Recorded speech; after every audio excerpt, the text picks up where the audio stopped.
आज मिति 2082 पुस महिनाको 17 गते बिहिबार।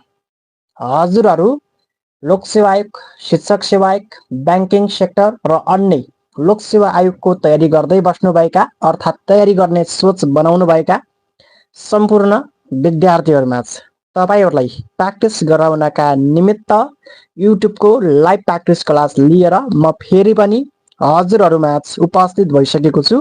आजको यो क्लासमा पनि मैले युट्युबका विद्यार्थीहरूलाई निकै महत्त्वपूर्ण मानिएका सामान्य ज्ञानका है एमसिक्यू क्वेसनहरू प्र्याक्टिस गराउनेछु। हेर्नुहोस्, र जतिले पनि लोकसेवा आयोगको तयारी गर्दै हुनुहुन्छ तपाईँहरू यो क्लासमा बस्नु होला, यो च्यानललाई सब्स्क्राइब गरेर जोडिनु होला। त्यसै गरी शिक्षक सेवा आयोगको तयारी गर्दै हुनुहुन्छ भने पनि तपाईँले यो क्लासलाई एटेन्ड गर्नु होला, यो क्लासमा जोडिनु होला। त्यसै गरी ब्याङ्किङ सेक्टरको तयारी गर्दै हुनुहुन्छ भने पनि तपाईँ यो क्लासमा जोडिनु होला, यो च्यानललाई सब्स्क्राइब गर्नु होला। र अन्य लोकसेवा आयोगको तयारी गर्दै हुनुहुन्छ, तपाईँको सिलेबसमा सामान्य ज्ञान खण्ड रहेको छ भने पनि तपाईँले यो च्यानललाई सब्स्क्राइब गरेर यसमा जोडिनु होला भन्दै मैले अब ढिला नगरिकन यो लाइभ प्र्याक्टिस सेसनको क्लासलाई अगाडि बढाइहालेँ। हेर्नुहोस्, तपाईँको आजको पहिलो क्वेसन नम्बर 1 ले के भन्दैछ भन्नुहुन्छ भने यहुदी धर्मका है प्रवर्तक को हुन् भन्ने क्वेसन है। यहुदी धर्मका चाहिँ प्रवर्तक को हुन् भन्ने क्वेसन छ। अप्सन एमा हेर्नुहुन्छ भने हजरत मुहम्मद, त्यसै गरी बीमा हेर्नुहुन्छ भने तपाईँको चाहिँ हजरत मुसा, सीमा तपाईँको चाहिँ हजरत है ईसा, त्यसपछि तपाईँको चाहिँ डीमा हेर्नुहुन्छ भने इब्राहिम। भन्नुहोस् त यस क्वेसनको राइट आन्सर के हुन सक्ला है? यस क्वेसनको राइट आन्सर के हुन सक्ला? यहुदी धर्मका प्रवर्तक को हुन् भन्ने क्वेसन सामान्य ज्ञान है। निकै महत्त्वपूर्ण सामान्य ज्ञानका क्वेसनहरू प्र्याक्टिस हुँदैछ है। निकै महत्त्वपूर्ण सामान्य ज्ञानका एमसिक्यू क्वेसनहरू प्र्याक्टिस हुँदैछ है। सबैजना जोडिनु होला, सबैजना जोडिनु होला। ल भन्नुहोस् त यस क्वेसनको राइट आन्सर के हुन सक्ला? अप्सन एबिसिडी है। Option ABCD, option number B है तपाईँको चाहिँ हजरत मुसा रहेका छन् है। हजरत मुसा रहेका छन्, ख्याल गर्नु होला। त्यसपछि अर्को क्वेसन हेर्नुहोस्, क्वेसन नम्बर 2 ले के भन्दैछ भन्नुहुन्छ भने नाइल नदीको लम्बाइ कति छ भन्ने क्वेसन है। नाइल नदीको लम्बाइ कति छ भन्ने question. Option A 5650 kilometre, option B 6250 kilometre, त्यसै गरी अप्सन सी है 6650 किलोमिटर, अप्सन डी 7100 किलोमिटर। भन्नुहोस् नाइल नदीको लम्बाइ कति छ भन्ने क्वेसन। हेर्नुहोस् त नाइल नदीको लम्बाइ है, नाइल नदीको लम्बाइ कति हुन सक्ला? 6650 किलोमिटर है। 6650 किलोमिटर नाइल नदीको लम्बाइ भनेको 6650 किलोमिटर रहेको छ। त्यसपछि क्वेसन नम्बर 3 हेर्नुहोस्, क्वेसन नम्बर 3 ले के भन्दैछ? नेपालको सबैभन्दा ठुलो ताल कुन हो भन्ने क्वेसन।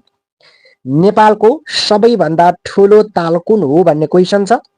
अप्सन एमा हेर्नुहुन्छ भने रारा ताल, अप्सन बीमा तपाईँको चाहिँ तिलिचो ताल, अप्सन सीमा बैकाल ताल, अप्सन डीमा सेफोक्सिन्डो ताल। भन्नुहोस् यस क्वेसनको राइट आन्सर के हुन सक्ला है? यस क्वेसनको राइट आन्सर के हुन सक्ला? अप्सन ए भन्दै हुनुहुन्छ रारा ताल है। नेपालको सबैभन्दा ठुलो ताल भनेपछि रारा ताल रह्यो। त्यसपछि क्वेसन नम्बर 4 हेर्नुहोस्, क्वेसन नम्बर 4 ले के भन्दैछ भन्नुहुन्छ भने सेन राज्यका संस्थापक को हुन् भन्ने क्वेसन है।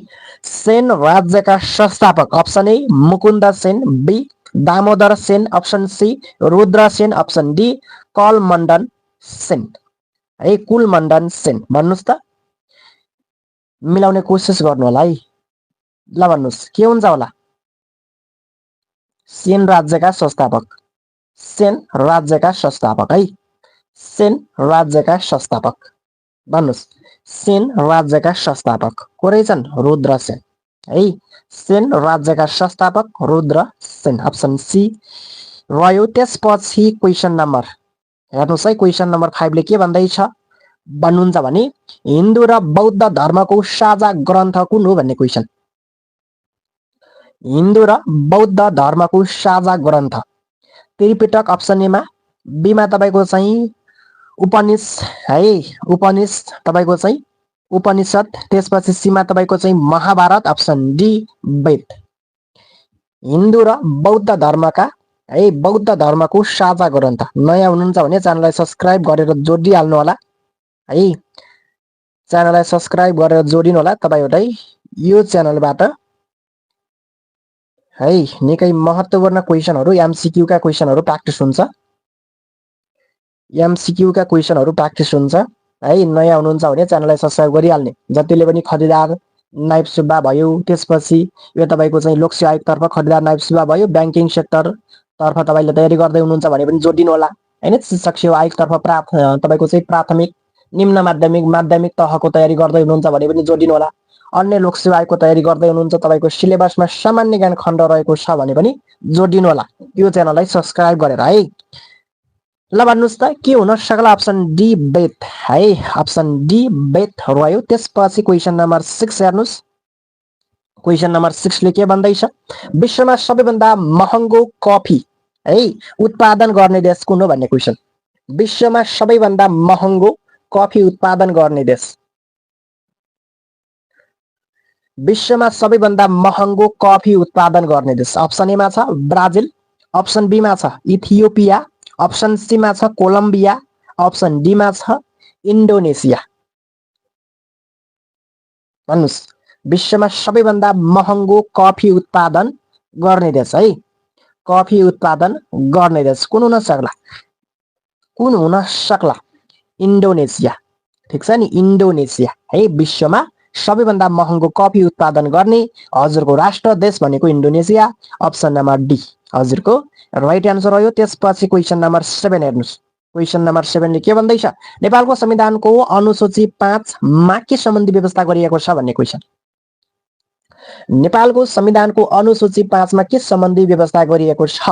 अप्सन ए मा प्रदेशको अधिकार, अप्सन बी स्थानीय तहको अधिकार, अप्सन सी संघको अधिकार, अप्सन डी साझा अधिकार। भन्नुस् के हुन सक्ला? नेपालको संविधानको अनुसूची 5 मा के सम्बन्धी व्यवस्था गरिएको छ भन्ने क्वेशन। नेपालको संविधानबाटको क्वेशन भयो हैन। नेपालको संविधानबाटको क्वेशन भयो। के सम्बन्धी होला? संघको अधिकारको सूची है। संघको अधिकारको सूची। नेपालको संविधानको अनुसूची 5 मा संघको अधिकारको सूची सम्बन्धी व्यवस्था गरेको छ। अप्सन नम्बर सी हजुरको राइट आन्सर रह्यो। त्यसपछि क्वेशन नम्बर 8 हेर्नु होला। क्वेशन नम्बर 8 ले के भन्छ? बेलायतको राष्ट्रिय फूल कुन हो भन्ने क्वेशन। बेलायतको राष्ट्रिय फूल कुन हुन सक्ला? अप्सन ए मा लिली, बी मा गुलाब, त्यसपछि सी मा तपाईको चाहिँ ट्युलिप है, डी मा हेर्नुहुन्छ भने डेजी। बेलायत राष्ट्रको राष्ट्रिय फूल है। बेलायत राष्ट्रको राष्ट्रिय फूल कुन हो भन्ने क्वेशन छ। बेलायत राष्ट्रको राष्ट्रिय फूल भन्नुस् त कुन हुन सक्ला? बेलायत राष्ट्रको राष्ट्रिय फूल गुलाब है। गुलाब अप्सन नम्बर बी गुलाब। ठीक छ, बेलायत राष्ट्रको राष्ट्रिय फूल भनेपछि गुलाब अप्सन नम्बर बी। त्यसपछि क्वेशन नम्बर 9 हेर्नुस्। क्वेशन नम्बर 9 ले के भन्दैछ? संयुक्त राष्ट्र संघ युनाइटेड नेसनमा जम्मा सदस्य राष्ट्रहरूको संख्या कति छ भन्ने क्वेशन।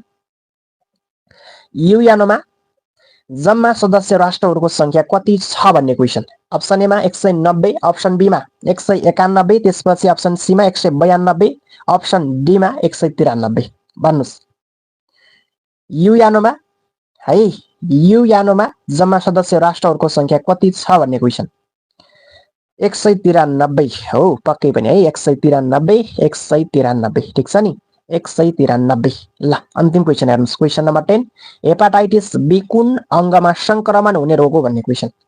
हेपाटाइटिस बी कुन अङ्गमा संक्रमण हुने रोग हो? अप्सन ए मा छ मृगौला, अप्सन बी मा फोक्सो, अप्सन सी मा कलेजो, अप्सन डी मा तपाईको चाहिँ आमाशय। भन्नुस् हेपाटाइटिस बी कुन अङ्गमा चाहिँ संक्रमण हुने रोग हो भन्ने क्वेशन। हेपाटाइटिस बी कुन अङ्गमा संक्रमण हुने रोग हो भन्ने क्वेशन छ। कुन अङ्गमा होला भनिदिनुस् त? कुन अङ्गमा? कुन अङ्गमा? कुन अङ्गमा? तपाईको चाहिँ कलेजोमा है, कलेजोमा। ठीक छ, हेपाटाइटिस बी तपाईको कलेजोमा संक्रमण हुने रोग हेर्नुस्। अप्सन नम्बर सी हजुरको राइट आन्सर रह्यो। र तपाईको क्लास चाहिँ यति नै है। आज क्लास चाहिँ यति नै रह्यो। यदि तपाई नयाँ हुनुहुन्छ भने यो च्यानललाई सब्स्क्राइब गरेर जोडिहाल्नु होला। जतिले पनि लोकसेवा आयोगको तयारी गर्दै हुनुहुन्छ शिक्षक सेवा आयोगको तयारी गर्दै हुनुहुन्छ, ब्याङ्किङ सेक्टरको तयारी गर्दै हुनुहुन्छ र अन्य लोक सेवा आयोगको तयारी गर्दै हुनुहुन्छ, तपाईको सिलेबसमा सामान्य ज्ञान खण्ड रहेको छ। सामान्य ज्ञान तपाईले अध्ययन गर्नुपर्छ, एमसीक्यू तपाईले अध्ययन गर्नुपर्छ, प्र्याक्टिस गर्नुपर्छ भने यो च्यानललाई सब्स्क्राइब गरेर जोडिहाल्नु होला भन्दै म यो क्लासबाट बाहिरिन्छु। हौस् त, धन्यवाद।